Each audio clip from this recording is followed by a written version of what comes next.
Hello বন্ধুরা, সবাই কেমন আছেন আপনারা? আশা করি সবাই খুব ভালো আছেন। আমিও খুব ভালো আছি বন্ধুরা।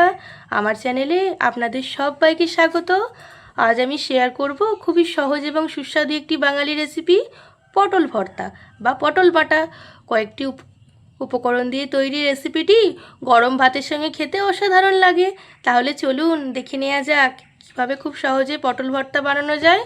বন্ধুরা প্লিজ ভিডিওগুলো স্কিপ করবেন না, তাহলে যে ট্রিক অ্যান্ড স্টিক্স দেবো আপনি বুঝতেই পারবেন না। চলুন পটলগুলোকে এবার কেটে নেওয়া যাক। বন্ধুরা প্রথমে পটলটাকে দুদিক মুখটা ভালো করে কেটে নিচ্ছি। দেখুন এটা ছুরির সাহায্যে কেটে নিচ্ছি। দেখুন বন্ধুরা ঠিক এইভাবে কাটতে হবে। দেখুন সব কটা পটল আমি কেটে নিয়েছি।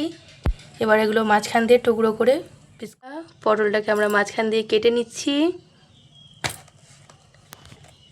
এইভাবে সবগুলো পটল কেটে নিই। দেখুন সব কটা পটল মোটামুটি কাটা হচ্ছে, আর বাকিগুলো সব কেটে নিই। তারপর এটাকে কড়াতে একটু সিদ্ধ করে নেব, হালকা ভাবিয়ে বা সিদ্ধ। আমাদের পটল ভর্তায় দিতে হবে রসুন, তার জন্য দেখুন রসুনের খোসাগুলো সুন্দর করে ছাড়িয়ে নিচ্ছি। দেখুন বন্ধুরা এক এক করে আমরা রসুনগুলো এখানে প্লেটে রাখছি। সব রসুনগুলো ছাড়িয়ে নিই বন্ধুরা। দেখুন আর কাঁচা লঙ্কা নিয়ে নিয়েছি টেস্ট অনুযায়ী। আমার অনেকগুলো পটল আছে তার জন্য একটু বেশি করে কাঁচা লঙ্কা নিয়েছি। আর ঝাল খেতে ভালোবাসি, তাই আপনারা যদি কম ঝাল খেতে চান তাহলে কম কাঁচা লঙ্কা দেবেন। চলুন এবার রান্নাটা শুরু করি। আমরা গ্যাসে কড়াটা চাপিয়ে নিয়েছি। এবার এক এক করে পটলগুলো দিয়ে দিই সিদ্ধ করার জন্য।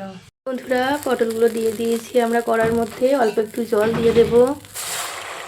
অল্প একটু জল দিয়ে দিয়েছি, গ্যাসটা একটু বাড়িয়ে দিয়েছি আর ঢাকনিটা চাপা দিয়ে দেব। দেখুন বন্ধুরা ঢাকনিটা চাপা দিয়ে দিলাম। মিনিট 10-15 একটু সিদ্ধ হয়ে গেলে তারপর এটাকে নামাবো আমরা। বন্ধুরা আমাদের পটল সিদ্ধ হয়ে গেছে। ঢাকনিটা খুলে দেখি খুব সুন্দরভাবে পটলটা সিদ্ধ হয়ে গেছে। একটু ঠান্ডা করতে দেব। এটা একটু ঠান্ডা করতে দিয়ে ততক্ষণে আমরা কড়াতে একটু তেল গরম করে কাঁচা লঙ্কা রসুনটা একটু নাড়াচাড়া করে ওদিকে আমি পটলগুলোকে একটু হাওয়াতে ঠান্ডা করতে দিয়ে এলাম। আর এদিকে গ্যাসে একটা কড়া চাপিয়েছি। দেখুন কড়াটা একটু গরম হয়ে গেলে অল্প একটু সামান্য তেল দিয়ে তাতে রসুন আর কাঁচা লঙ্কাগুলো একটু নাড়াচাড়া করে নেব। চলুন সর্ষের তেলটা দিয়ে দিই। অল্প করে সর্ষের তেল দিয়েছি। একটু গরম হলেই আগে থাকতে যে কাঁচা লঙ্কা রসুনটা রেখেছিলাম এটা আমি দিয়ে দেব কড়ার মধ্যে। তেলেতে একটু ভাজা ভাজা করে নেব। দেখুন বন্ধুরা কড়া তেল থেকে ধোয়া উঠছে। এবার দিয়ে দিই। প্রথমে যখন দেবো একটু ফুটবে।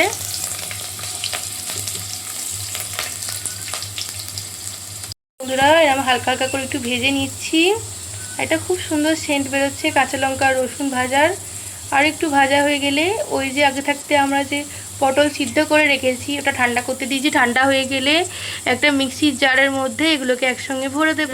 আমাদের কাঁচা লঙ্কা রসুন ভাজা হয়ে গেছে। এবার এটাকে আমরা মিক্সির জারের মধ্যে ভরে করে পটলগুলো মিক্সারের মধ্যে দিয়ে দিচ্ছি। ভালো করে পেস্ট করে নেওয়ার জন্য। আমার যেহেতু অনেকগুলো পটল আছে তাই জন্য হাফ হাফ করে দেব। আর এর সঙ্গে দেখুন আগে থাকতে আমার যে একটু আগে যে ভাজলাম কাঁচা লঙ্কা রসুন এটাও দিয়ে দেব। এটা একটু ঠান্ডা হোক তারপরে দেব। বন্ধুরা আমাদের কাঁচা লঙ্কা রসুন ঠান্ডা হয়ে গেছে। এবার অল্প অল্প করে দিয়ে দিচ্ছি। দেখুন অল্প করে দিয়ে দিচ্ছি, দিয়ে পেস্ট করে নিয়ে আসছি সবগুলোকে। দেখুন আমরা মিক্সির মধ্যে পটল লঙ্কা রসুন পেস্ট করে নিয়েছি। কত সুন্দর হয়েছে। বাকি যেটুকুনি বাকি আছে ওটাও একটু পেস্ট করে নিয়ে আসছি।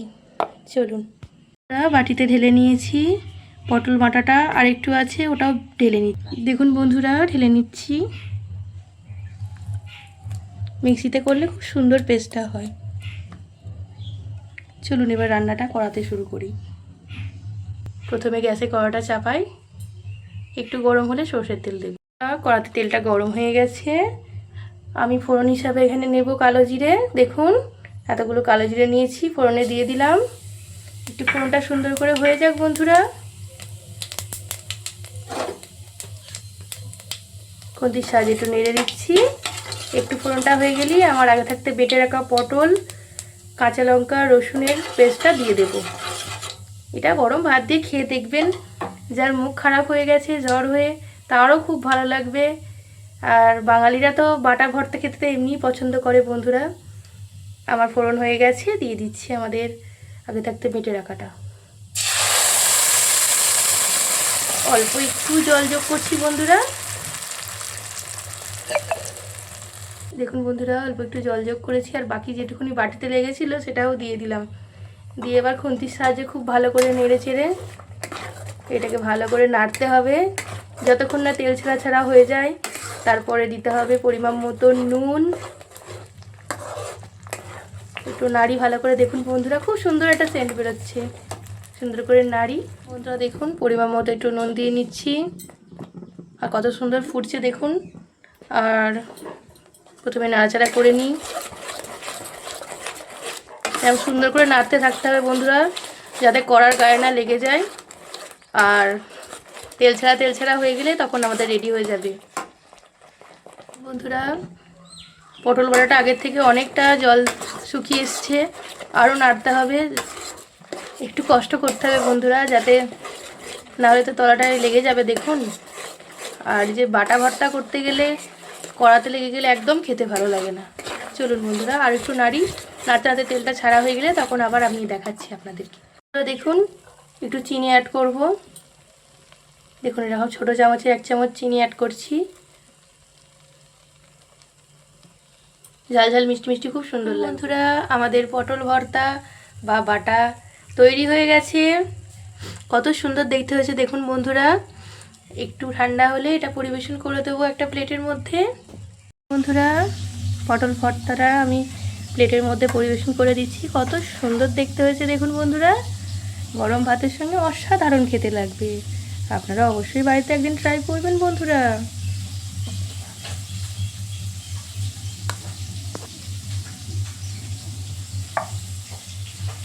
বন্ধুরা, এই ছিল আজকে সুস্বাদু পটল ভর্তা রেসিপি। আশা করি রেসিপিটি আপনাদের ভালো লেগেছে।